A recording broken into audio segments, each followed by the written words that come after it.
Hello, I wanted to talk briefly with you today about mobile GIS. We get approached a lot with questions around mobile GIS, and we realise it's a very confusing area for organisations. So let's cover, in the 3 or 4 minutes we've got here, mobile GIS. First of all, what are we talking about? We're really talking about applications, GIS applications which can run on mobile devices. So that might be your smartphone, that might be your tablet, that might even be a laptop as well. So it's really mobility that we're thinking about here. It's actually taken off quite slowly in the GIS world, and I suspect that mobile is confused organisations. So again, let's try and demystify things here. So what are we talking about? We're really talking about two types of applications. First of all, there's a so-called native application. So these are the applications which you would download from the app stores, iTunes, Google Play, and you install them on your device. So there's a lot of applications out there that you can get from the stores and install. That's one type. The other type of application that you can use on a mobile is a web application. Now these are becoming a lot more popular, particularly because web technology is evolving so rapidly. So there are the two types. Let's dig a bit deeper. The word that comes to mind when you think about a native application is performance.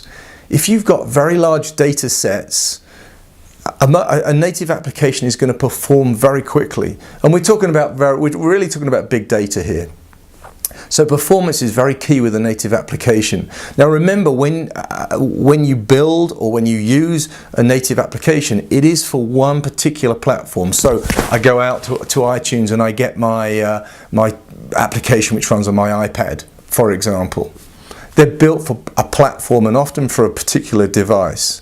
The other advantage of native applications is you can actually dig deeper into the device itself. So if you need to get at particular sensors, particular elements that are deep down in that device, you can dig deeper and access things that you couldn't necessarily do with a web application.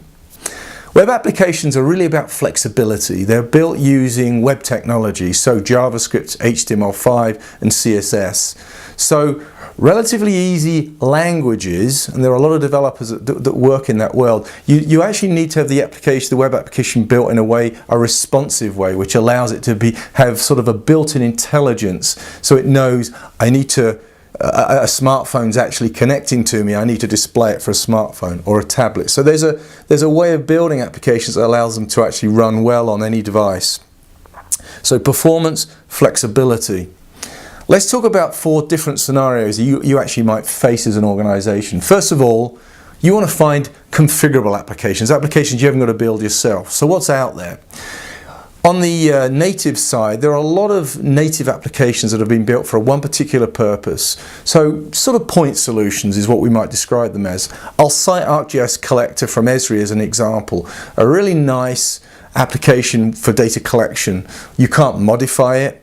You can't extend it. It is what it is, but it provides a very nice capabilities if you've got the ArcGIS platform and you want to do simple editing. On the web side of things, there are a lot of applications out there that are either point solutions, i.e. they're web applications which have a particular focus. For example, citizens reporting potholes. There's an example of an application that's actually out there, a template that you can use, configure yourself, put your data into it and off you go. We've actually built something called GeoAppSmart for ArcGIS, which is a widget-based application. So we've kind of taken it to the next level.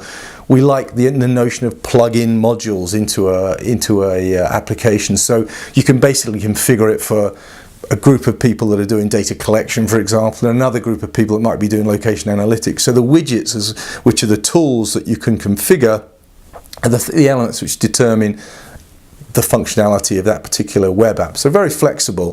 The other thing we've added to that is the ability to take the application offline. So again, when I spoke about big advances in web technology, you can now take a web application fully offline. So if you want to view a map, if you want to edit a map and you have no connection, you're in the middle of nowhere or you have a poor connection, you can now do that. That's relatively new. So there's a brand new breed of web applications that are coming out.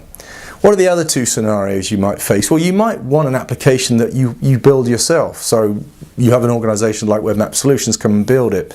Again, if your criteria fits it, and it's all based on use cases, but if you're looking at big data sets, for example, and you've got very custom workflows that you want built into an application, well, maybe a native application is the right approach.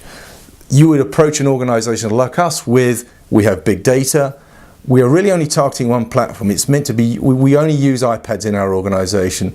That might be a good case for building out a native custom application. On the other side of it, again, you can use a web application as well. And again, it's an easier, and I'm cautious by saying this, it's potentially easier to build a web application if your use case fits that. I would cite cost effectiveness, because it is cheaper to build a web application. Flexibility, we don't know what devices our people are going to use in the field. We know we're going to have to extend it over time. So those are the kind of things you'd have to think about when you think about building a web application. So hopefully that 3 or 4 minutes I've just gone through there helps you understand a little bit better the world of mobile GIS. Feel free to contact us at webmapsolutions.com, and we're very happy to tell you a little bit more. Thanks.